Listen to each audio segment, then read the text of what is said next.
Hello everyone, it's me Dr. Swarnim Adhikari, and during my MBBS life I had studied textbook in almost each and every subject of MBBS, and I strongly believed in building deep conceptual understanding rather than just memorizing for exams. So I had studied every subject thoroughly throughout my MBBS, and personally I never believed in relying only on the shortcut. I consistently focused on reading textbooks and building the concept and comprehensive understanding rather than just simply aiming to pass the exam or getting good marks. So based on my own experience in this video, today I'm going to tell you the book that I had studied and give my personal review on them. So I will be discussing on all the important books of the MBBS from the very first year to the final year, based on not only on my own experience but also on the what my other classmates and senior used, along with the pros and cons of each book. So this video is not just a random list from the internet. It is based on the what actually helped me during my MBBS, and these recommendations are based on my own personal experience and the study style. But a different student might have different preferences depending on their goals and the available time they have with them. So, and I will make this series in two parts. First, in the first video, I will be covering the basic science or preclinical subject, that is MBBS first year and second year. The books are first year and second year. And in the next video, I will be talking about the books for the clinical subject from third year to final year. So, okay. So let's begin this video. So basic science, first year and second year. So in the both here we have the six subject. One first subject that is very important, the basic subject, that is anatomy. In the anatomy we have the very popular book known as the BD Chaurasia. I have this book here. You can see this book has almost 5 volumes, and this is one of the very popular and widely used anatomy book, and I had also used this book. And this book is very exam oriented. The text is good, straightforward and syllabus based, easy to follow. But however, if you are a visual learner like me, you may find it a little bit difficult because the illustration in this book are not very that great. So if you are using this Biochemistry, I will strongly recommend using the Netter Atlas of Anatomy side by side for diagram. So this is the Netter Atlas, and it has very good pictures. And if you can use the Netter Atlas if you are using the Biochemistry. And other alternatives also include the Moore's clinically oriented anatomy and the Gray's anatomy for a student. And these two books are also great standard books. And I had also studied part of this book. And these books provide excellent conceptual understanding and high quality illustration, and they provide very good clinical correlation. So you can go for this book as well. And but the only drawback of these standard books from the Western author is that they are not very well aligned with our curriculum. So that's it. And another, in the anatomy we have very important part known as neuroanatomy. And for neuroanatomy, this is Snell's clinically oriented neuroanatomy. Snell's clinical neuroanatomy, and I highly recommend this book. This is probably one of the best book for the subject, and it is very simple, clinically oriented, and the concept you learn from this book will stay with you for a very long time, even into the clinical layers. And in anatomy we have another portion known as embryology. For embryology, this book known as Langman's Clinical Embryology. It is personally one of the favorite book in MBBS. It is highly clinically oriented, and it reads almost like a story, like how humans develop inside the womb. And if you read this book sincerely, then you will feel as if you are reading the story or novel about how human being develop, how human are created. And I find this book very absolutely amazing, and the presentation and explanation of this book are simply very excellent. And only drawback is some people find this language of book some difficult, and this book is also not very exam oriented book. And for your exam orientation, you can use IB Singh Embryology. If you are not very interested in embryology, then you can go for IBC. And another book, another portion of anatomy, that is histology. This IBC histology is more than enough, and this is what you need for MBBS. You don't need to go beyond this book for MBBS level. And next very important subject of MBBS is physiology, which provides the basic foundation of the medicine, and that is physiology. We have the two standard book. Well, this is first one is Guidance and All Textbook of Medical Physiology, and another is Gyanam's Review of Medical Physiology. And I personally read both books from cover to cover, and this guidance provides excellent explanation and builds the conceptual foundation, while the Gyanam present the physiology in the more concise and high-yield manner. So both books are excellent, but and there are also various Indian authors like on Indian author books like Samulingam and G.K. Pal, and I had studied part of this book as well.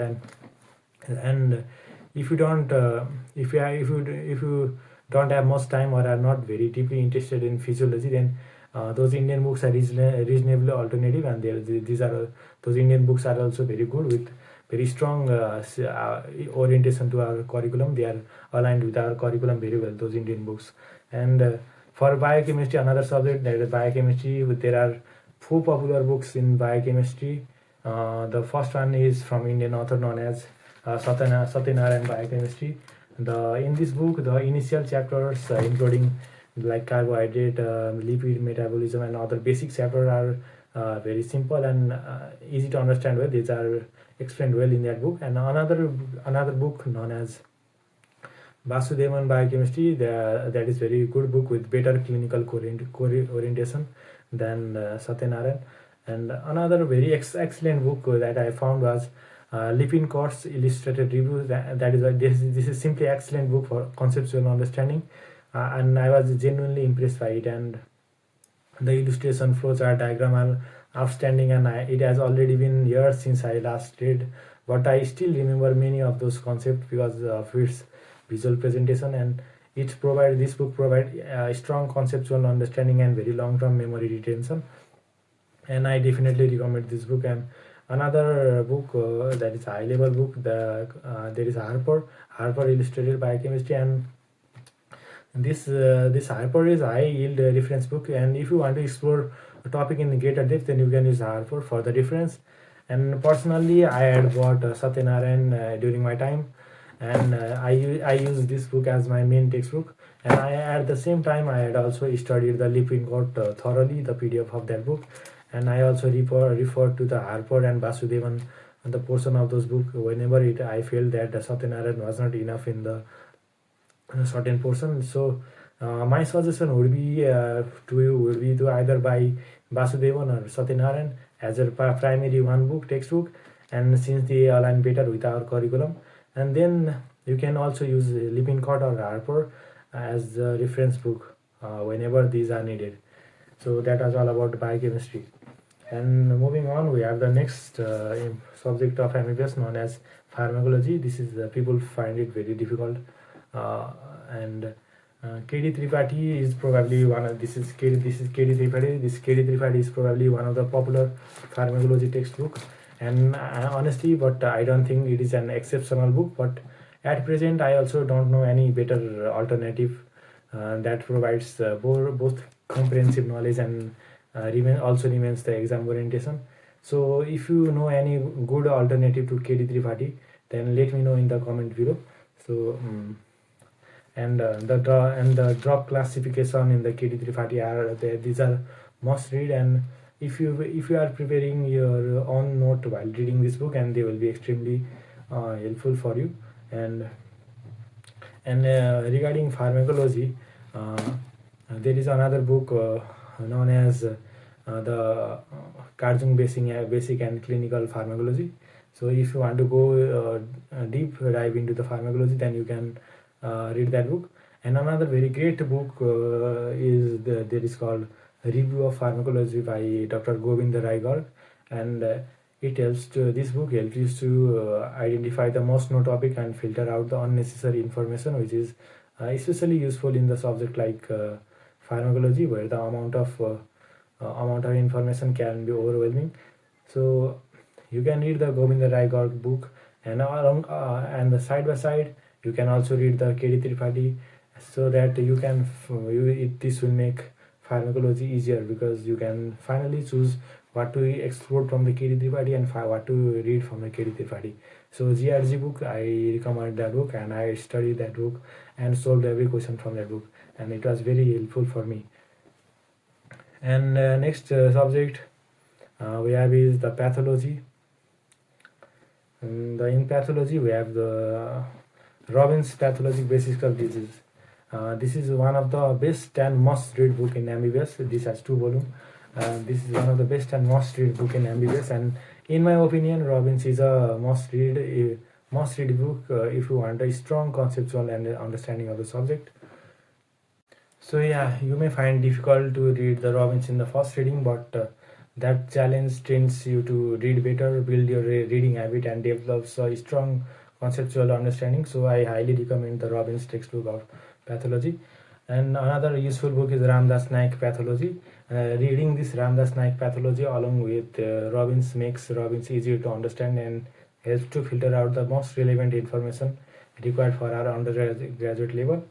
Then another subject of the MBBS is microbiology. I recommend the book by Dr. Apurva Shankar Shastri, The Essentials of Medical Microbiology by Apurva Shastri. I discovered this book a little bit late, but I absolutely love this book, and the systemic approach, the clinical correlation and integration with medicine are excellent in this book, and this book also includes the parasitology in a very organized manner, and overall I find this book very absolutely amazing, and I would definitely recommend this book. But initially I had bought the book known as Ananda Narayan and Paniker's Microbiology along with Parasitology because it was the more popular choice back then. But personally, I didn't enjoy reading that book because I found that book a little bit old-fashioned, and I switched to the Apurva Shastri, and I will definitely recommend Apurva Shastri microbiology over the Ananta Narayan. So that was all about books for first year and second year MBBS. And in the next part of this video, I will be talking about best books to read for the clinical subject from third year and final year. And also remember that the best book is the one which you actually understand and revise. So reading 5 textbooks superficially is far less useful than mastering one thoroughly. So I will definitely recommend you to pick one book and read that again and again and again. And if you are more interested, then you can dive into other textbook and explore other. So thank you. That is all about this video. So if you found this video, please like the video and subscribe to the channel. It means a lot for me, and please share with the person who needs it. So thank you. See you in the next video talking about the books from third year onward. Thank you. Dr. Swarnim signing out.